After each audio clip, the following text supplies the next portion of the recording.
What you're really talking about is the death of institutions. And institutions are not built nationally, they're built locally.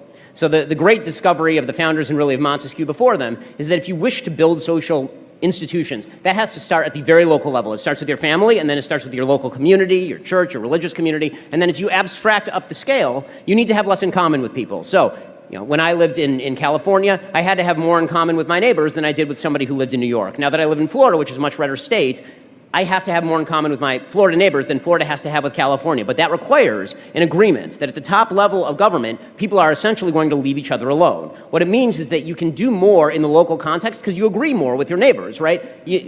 Inside your local community. For example, I'll just give an example, say tax policy. So inside my religious community, we all give a lot of charity. Okay, we have a lot of charity. I know a lot of churches tithe, a lot of synagogues tithe as well.